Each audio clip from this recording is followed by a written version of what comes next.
చేసే సందర్భంగా volunteer day సందర్భంగా బీఆర్ఎస్ కాంగ్రెస్ పార్టీకి శుభాకాంక్షలు. వాళ్ళ ప్రేమ, వాళ్ళ అక్రమ బంధం నిండు నూరేళ్లు ప్రజల చీత్కారాలతో, ప్రజల చీవాట్లతో ఇదే విధంగా కొనసాగాలని చెప్పి కోరుకుంటున్నాను. బీఆర్ఎస్ కాంగ్రెస్ పార్టీతో పాటు ఎంఐఎం పార్టీ కూడా ఈ మూడు పార్టీలకు వాలంటీర్స్ డే శుభాకాంక్షలు. ఎందుకంటే ఇద్దరి మధ్య అటు ఇటు భుజం మీద చేసేది ఎంఐఎం పార్టీ. వీళ్ళ అక్రమ బంధానికి ఎంఐఎం పార్టీ వెనుక భుజం, అది నేను చెప్పిన ఎంఐఎం పార్టీ కాంగ్రెస్తో సంసారం చేస్తుంది, బీఆర్ఎస్ పార్టీ కన్ను కొడుతున్నది ఎంఐఎం పార్టీ.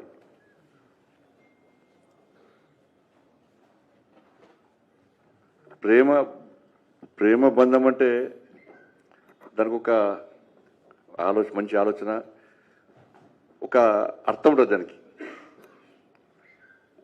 కానీ అక్రమ బంధం అనేది ఎప్పుడు ఉండదు, మధ్యలో నాశనం అయిపోతుంది అది.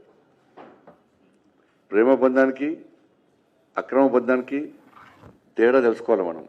కాబట్టి వీళ్ళ ముగ్గురిది అక్రమ బంధం.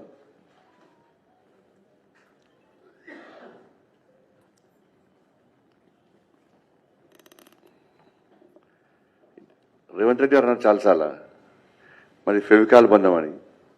నేను అంటున్నా మీది బీఆర్ఎస్ది ఎంసీల్ బంధం. ఫెవికాల్ అంటే కేవలం వైట్ ద్రవ పదార్థమే అది. ఎంసీల్ అంటే రంగురంగులతోని ప్లాస్టిక్ పైపులను అంటు పెట్టచ్చు, ఐరన్ పైపులను అంటు పెట్టచ్చు, అంత ఎంసీల్ బంధం. ఎం అంటే ఎంఏ పార్టీ, ఆ బంధం వీళ్ళది. వీళ్ళ బంధానికి బీఆర్ఎస్ పార్టీ కాంగ్రెస్ పార్టీ బంధానికి అనుసంధానమే ఎంఏ పార్టీ. ఎందుకు చెప్తున్నా అంటే కరీంనగర్లో ప్రజలందరూ ఆశీర్వాదంతో, నరేంద్ర మోడీ గారి యొక్క ఆశీర్వాదంతో, అభ్యర్థుల కష్టము, మా కార్యకర్తల యొక్క కష్టార్జితం ఫలితంగా ఈ భారీ విజయాన్ని భారతీయ జనతా పార్టీ సాధించింది.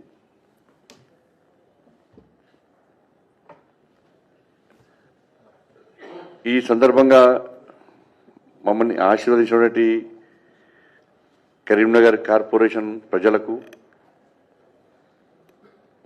ప్రత్యక్షంగా పరోక్షంగా సహకరించినటువంటి అందరికి కూడా హృదయపూర్వక ధన్యవాదాలు తెలియజేస్తూ, కష్టపడి పనిచేసిన కార్యకర్తలకు, గెలిచిన అభ్యర్థులందరూ కూడా మరొక్కసారి హృదయపూర్వక శుభాకాంక్షలు తెలియజేస్తా ఉన్నాను, అభినందనలు తెలియజేస్తా ఉన్నాను. మేము కరీంనగర్లో ఒక లక్ష్యాన్ని ఎంచుకొని ఈ ఘన విజయాన్ని సాధించడం జరిగింది. మ్యాజిక్ ఫిగర్ దాటినాం ఆల్రెడీ మేము.